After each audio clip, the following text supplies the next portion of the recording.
Mastermind हत्यारा। सुनो तो लगता है कहानी फिल्मी है, पढ़ो तो लगता है थ्रिलर नॉवेल। कहानी खून का बदला खून से शुरू, सियासत के अंडरकवर पर खत्म। यह कहानी गाजीपुर की सीमा जहां खत्म होती है, वहां से ही थोड़ी दूरी पर वाराणसी के एक गांव धरोहरा से शुरू होती है। राजनीति के अंडरवर्ल्ड का यह किरदार ऐसा दुस्साहसी और बहुरूपिया मास्टरमाइंड है जिसके एहसान तले देश का दुश्मन नंबर 1 मुंबई बम ब्लास्ट का मास्टरमाइंड दाऊद इब्राहिम तक दबा हुआ है। यूपी के इस मोस्ट वांटेड क्रिमिनल रहे 5 लाख के इनामी अपराधी के सिर तो कई खून चढ़े हुए हैं। खून के बदले खून का ऐसा खूनी अध्याय जिसकी लालिमा समय बीतने के बावजूद अभी भी सुर्ख है। होनहार छात्र से पिता की हत्या का बदला और फिर मुंबई के जे अस्पताल और उसरी चट्टी जैसे कांड करने वाला ये शख्स अपराधी, फिर गैंगस्टर और फिर माफिया से माननी बनने वाला भारतीय राजनीति के अंडरवर्ल्ड के इस अध्याय का नाम है ब्रजेश सिंह उर्फ अरुण कुमार सिंह।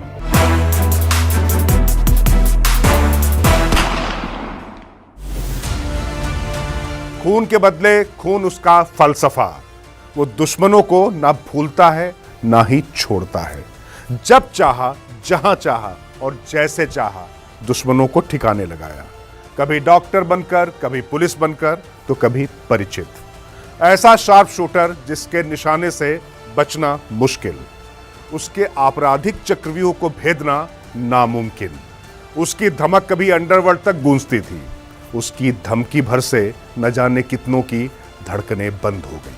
वो बाहर रहा या जेल में, क्राइम और काले कारोबार का किंग बना रहा।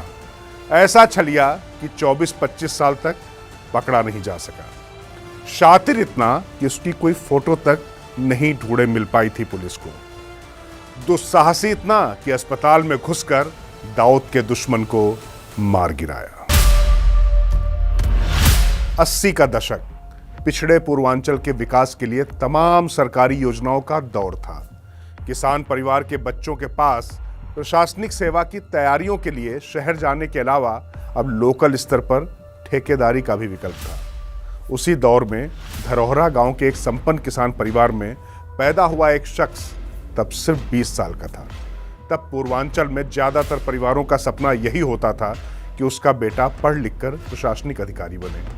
धरोहरा गांव के रविंद्र नाथ सिंह का भी सपना यही था कि उनका बेटा ब्रजेश अफसर बने, और क्यों नहीं, पढ़ने में भी ब्रजेश होनहार भी था।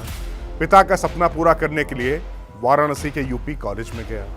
लोकल पॉलिटिक्स में पिता और परिवार की मजबूत दखल और पारिवारिक प्रतिष्ठा से परे ब्रजेश कॉलेज में पढ़ाई कर रहा था। लेकिन 27 अगस्त 1984 को अचानक ब्रजेश के सिर से आसमान ही गायब हो गया। पिता की हत्या हो गई। ब्रजेश को पता चला उनके पिता रविंद्र नाथ सिंह की हत्या उनके राजनीतिक प्रतिद्वंदियों हरिहर सिंह, पांचू और उसके आदमियों ने चाकुओं से गोद कर दी। फिर क्या, समय का पहिया ऐसा घुमा कि ब्रजेश की दुनिया बदल गई। अब उसकी दुनिया में खून का बदला सिर्फ खून था। बदले की आग में जल रहे ब्रजेश ने घर छोड़ दिया। 1 साल भी नहीं बीता, ब्रजेश सिंह ने 27 मई 1985 को अपने पिता के हत्या आरोपी हरिहर सिंह को दिन दहाड़े मौत के घाट उतार दिया। तब पहली बार इस इलाके में AK-47 का इस्तेमाल हुआ। ब्रजेश का यह पहला कत्ल और पुलिस की डायरी में उसके खिलाफ यह पहला केस था। लेकिन ब्रजेश सिंह पुलिस की गिरफ्त से दूर फरारी काट रहा था, क्योंकि उसका बदला अभी पूरा नहीं हुआ था। इसी बीच 9 अप्रैल 1986 को तब का वाराणसी और आज के चंदौली जिले का सिकरौरा गांव गोलियों से दहल उठा। कहते हैं कि ब्रजेश सिंह ने तब दिन दहाड़े पूर्व ग्राम प्रधान रामचंद्र यादव, उनके परिवार समेत 5 लोगों को गोलियों से भून दिया। उस वक्त इसकी गूंज न सिर्फ पूर्वांचल बल्कि उत्तर प्रदेश में सुनाई दी। आरोप ब्रजेश सिंह पर लगा और पहली बार वह जेल गया। हालांकि 32 साल बाद 2018 में इस केस में ब्रजेश सिंह सबूतों के अभाव में बरी हो चुका है। लेकिन इस हत्याकांड की बात सामने आते ही आज भी ब्रजेश सिंह के खौफ की दास्तां यहाँ के लोगों के मन में दहशत से भर देती है। अब तक जितने कत्ल हुए थे सब दिन दहाड़े हुए थे। बेशक चश्मदीद भी होंगे, लेकिन उनके खिलाफ मुंह खोलकर कौन अपनी मौत को दावत देता। पिता का बदला पूरा हो चुका था, मगर अपराध की दुनिया में एंट्री के बाद वापसी नहीं हो पाती। वन वे एंट्री थी।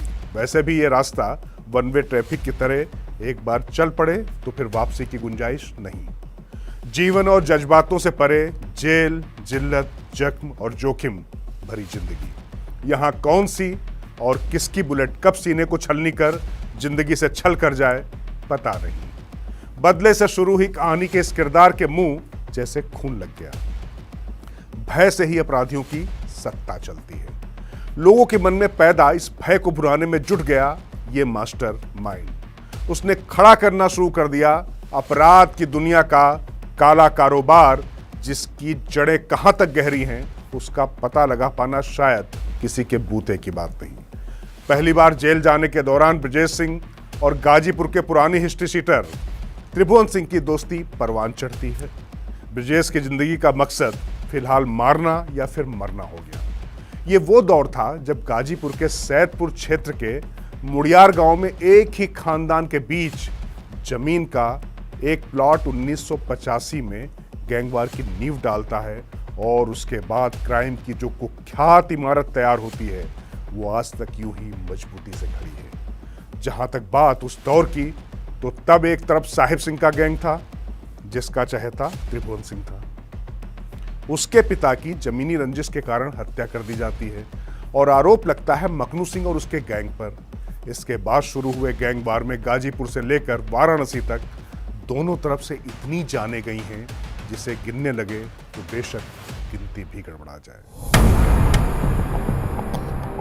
जेल का दोस्ताना आगे बढ़ता है। गाजीपुर में एक और मखनू सिंह गैंग, जिसमें साधु सिंह और मुख्तार अंसारी जैसे शार्प शूटर। दूसरी तरफ साहिब सिंह गैंग, जिसमें त्रिभुवन सिंह और बाद में ब्रजेश सिंह जैसे शूटर। जेल में त्रिभुवन सिंह और ब्रजेश सिंह की दोस्ती परवान चढ़ती है। वहीं ब्रजेश और त्रिभुवन के आपराधिक उस्ताद साहिब सिंह की पेशी के दौरान हत्या कर दी जाती है।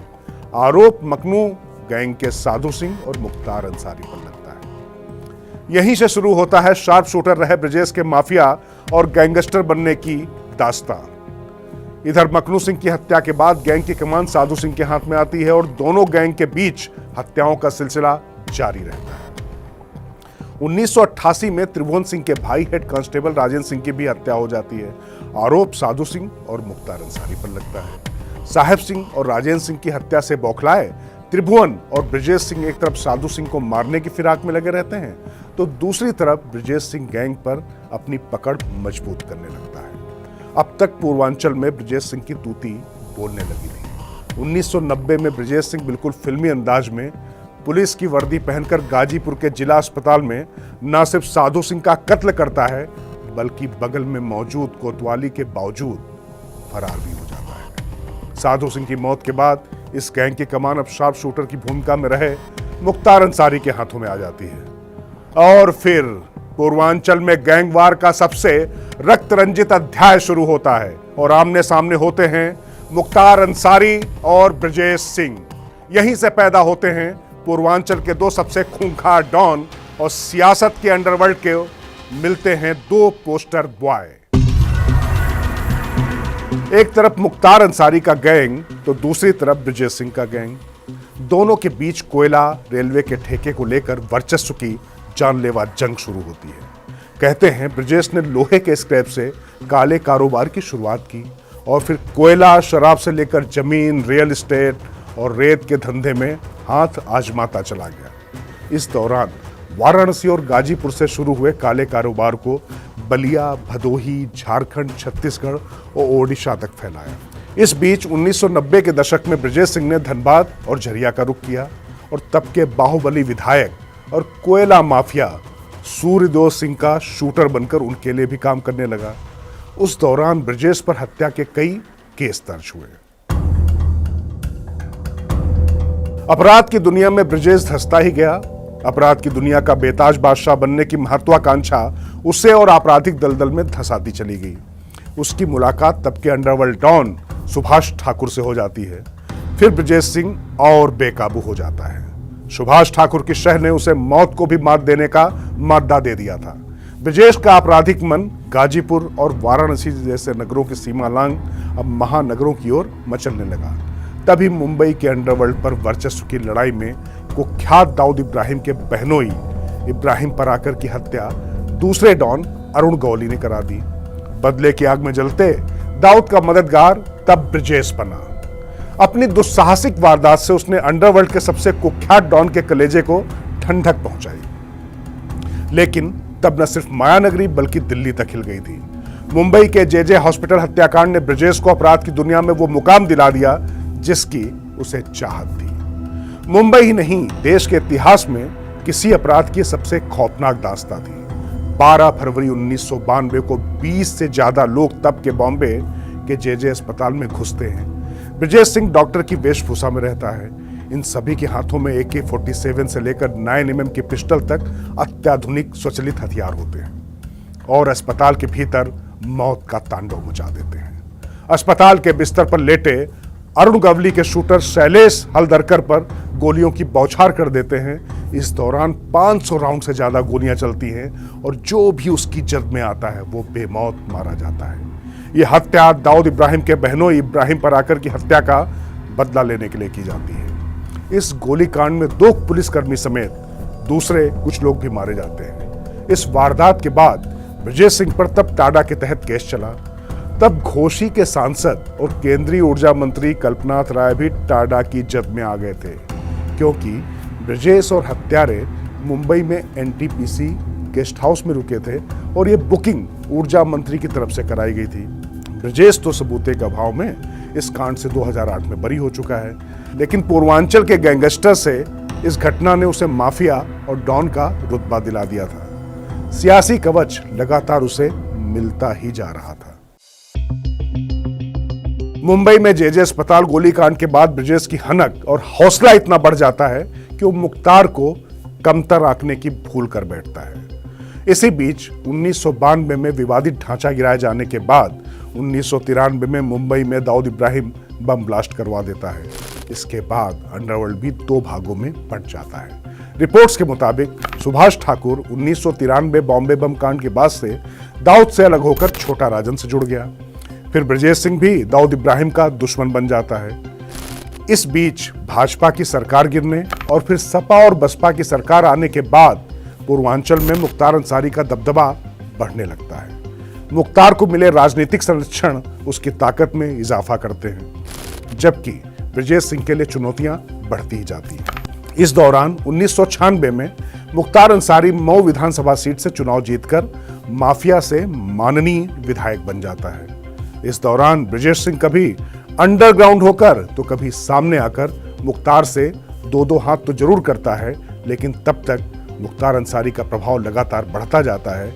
लेकिन 21वीं सदी आते आते ब्रजेश सिंह को अप्रत्यक्ष तौर पर भाजपा के कुछ बड़े नेताओं का संरक्षण मिलता है और फिर ब्रजेश सिंह का और खूंखार रूप सामने आता है। साल 2001 उत्तर प्रदेश में भले ही भाजपा की सरकार थी, लेकिन मोहम्मदाबाद में मानो मुख्तार अंसारी और उनके परिवार की ही सरकार चलती थी। आसपास के कई जिलों में भी मुख्तार के सामने किसी को मुंह खोलने की इजाजत नहीं थी। वर्चस्व स्थापित करने के लिए ब्रजेश ने गाजीपुर के मोहम्मदाबाद इलाके में ही मुख्तार की नाक के नीचे उसे चट्टी कांड कर डाला। इसमें मुख्तार अंसारी और ब्रजेश सिंह गैंग की सीधी गैंगवार में करीब 3 लोगों की मौत हुई। मुख्तार अंसारी बाल बाल बच गया, लेकिन उसके 2 साथी मारे गए। ब्रजेश सिंह के मुख्य शूटर मनोज राय की मौत हुई। इस गोलीकांड के बाद ब्रजेश सिंह के घायल होने से लेकर उसकी मौत तक की अफवाहें उड़ी। इससे मुख्तार अंसारी की ताकत और दबदबा और बढ़ गया। इस घटना के बाद कुछ दिनों तक ब्रजेश सिंह अंडरग्राउंड रहकर अपने काले कारोबार और वारदातों को अंजाम देता रहा। इसी बीच 2002 में हुए विधानसभा चुनाव में मोहम्मदाबाद विधानसभा की तस्वीर बदल गई। 1985 से लगातार विधायक चुनकर चले आ रहे मुख्तार अंसारी के बड़े भाई अफजाल अंसारी यहां से चुनाव हार गए और भाजपा के कृष्णानंद राय चुनाव जीत गए। अब ब्रजेश सिंह को भी सीधे तौर पर राजनीतिक संरक्षण मिलने लगा और फिर गाजीपुर से वाराणसी तक ब्रजेश सिंह और कृष्णानंद राय की जोड़ी मुख्तार अंसारी के लिए चुनौती बन गए। पूर्वांचल के खूनी गैंगवार का एक और बड़ा कांड इस समीकरण ने कराया। 2005 में मुख्तार अंसारी की साजिश से कृष्णानंद राय समेत 6 लोगों की हत्या के बाद पलड़ा एक बार फिर मुख्तार की ओर झुका तो फिर झुकता ही चला गया, जबकि दूसरी तरफ ब्रजेश सालों तक फरार रहा और वहीं से अपना काला कारोबार चलाता रहा। इसी बीच 2003 में कोयला माफिया और बाहुबली विधायक सूरदेव सिंह के बेटे राजीव रंजन सिंह के अपहरण और हत्याकांड में मास्टरमाइंड के तौर पर ब्रजेश सिंह का नाम उभरा। कभी सूरदेव सिंह का चेला ब्रजेश हुआ करता था। बताते हैं 2005 में भाजपा विधायक कृष्णानंद राय की खौफनाक हत्या ने ब्रजेश सिंह को अंदर तक हिला दिया था। यह हमला ब्रजेश सिंह को भी एक संदेश था। इसी को भांपते हुए ब्रजेश सालों तक फरार रहा। पुलिस ने उस पर 5 लाख का इनाम घोषित कर रखा था।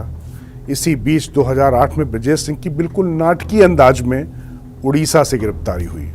जानकार बताते हैं कि ब्रजेश सिंह ने सोची समझी रणनीति के तहत खुद को गिरफ्तार कराया और उसमें तब बीजेपी के एक बड़े नेता ने मदद की, क्योंकि तब तक ब्रजेश सिंह के बड़े भाई उदयनाथ सिंह उर्फ चुलबुल सिंह राजनीति में पांव पसार चुके थे और ब्रजेश सिंह के लिए बाहर इधर उधर भागने से ज्यादा सुरक्षित जेल में रहना था। मतलब साफ, मुख्तार सियासत का एक पहलू था तो उसका दूसरा पहलू ब्रजेश सिंह को सियासत का अंडर कवर मिलना था।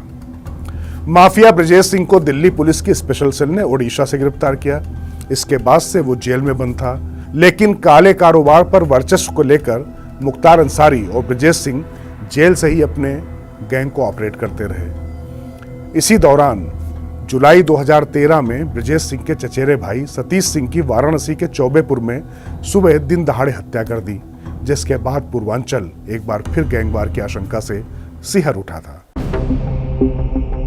करीब 3.5 दशक के आपराधिक जीवन में ब्रजेश सिंह पर 30 से ज्यादा संगीन केस दर्ज हुए, जिसमें टाडा, मकोका, गैंगस्टर एक्ट के तहत हत्या, हत्या के प्रयास, हत्या की साजिश, अपहरण, दंगा भड़काने, जबरन वसूली से लेकर धोखाधड़ी और जमीन हड़पने तक के तमाम मुकदमे दर्ज हैं। कई मुकदमों में ब्रजेश बरी हो चुका है। गिरफ्तारी के बाद से ब्रजेश सिंह वाराणसी के सेंट्रल जेल, दिल्ली के तिहाड़ जेल से लेकर दूसरी जेलों में शिफ्ट होता रहा है। 2016 के शपथ पत्र के मुताबिक ब्रजेश सिंह पर अभी 11 मुकदमे चल रहे हैं। 2008 में गिरफ्तारी के बाद ब्रजेश सिंह के जेल में रहते उसे माफिया से माननी बनाने की रणनीति पर काम आरंभ हो गया।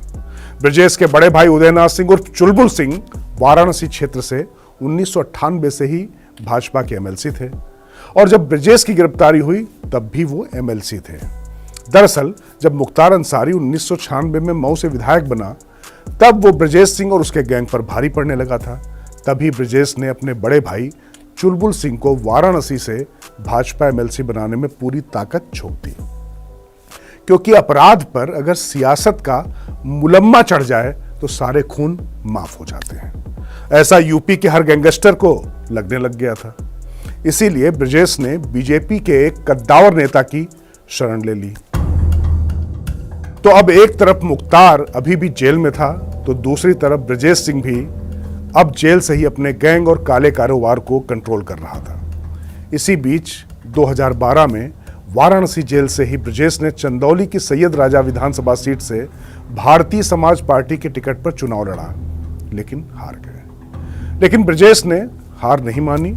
2016 में उनकी पत्नी अन्नपूर्णा बसपा के टिकट पर एमएलसी बनी और फिर खुद ब्रजेश सिंह वाराणसी से भाजपा के समर्थन से निर्दलीय एमएलसी बने और मौजूदा वक्त में भी ब्रजेश एमएलसी है और जेल में बंद है। ब्रजेश सिंह का भतीजा सुशील सिंह चंदौली की सैयद राजा विधानसभा सीट से एमएलए है। 29 नवंबर 2005 मोहम्मदाबाद में भाजपा विधायक कृष्णानंद राय और उनके 6 सहयोगियों की हत्या से पूरा पूर्वांचल दहल उठा था। गाजीपुर से लेकर वाराणसी और मऊ से लेकर आजमगढ़ तक कहीं तोड़फोड़, कहीं आगजनी का आलम था। कृष्णानंद राय की हत्या की साजिश का आरोप जेल में बंद बाहुबली विधायक मुख्तार अंसारी पर लगा था और इस हत्याकांड को अंजाम दिया था उसके शार्प शूटरों मुन्ना बजरंगी और दूसरे अपराधियों ने। मुलायम सिंह यादव की सरकार थी, चप्पे चप्पे पर सुरक्षा चाक चौबंद थी। तब उस वक्त दिवंगत कृष्णानंद के पैतृक गांव गोड़ौर में एक काली गाड़ी की बहुत चर्चा हुई। बताया जाता है कि उस काली गाड़ी में आने वाला शख्स कोई और नहीं ब्रजेश सिंह था। खतरे के बावजूद वह कृष्णानंद राय के परिवार से मिलने आया था, जबकि दुनिया जानती थी कि ब्रजेश सिंह की मौत हो चुकी है या फिर वो देश छोड़कर भाग चुका है। वैसे भी माफिया से माननीय विधायक बनने वाले ब्रजेश सिंह के दोस्तों के साथ दोस्ती और दुश्मनों के साथ दुश्मनी की न जाने कितनी कहानियां और किस्से। बहरहाल पूर्वांचल में मुख्तार अंसारी बनाम ब्रजेश सिंह की खूनी दास्तां सुनने पढ़ने में दिलचस्प लग सकती है, लेकिन ये खून से लबरेज, दहशतनाक, दुस्साहसिक और बेहद दर्दनाक कहानियां हैं। अब दोनों जॉनी दुश्मन जेल में हैं और माननी भी। अब राजनीति के अंडरवर्ल्ड की एक और विद्रूप कहानी के साथ आपसे मिलूंगा अगली किस्त में abplive.com पर। नमस्कार।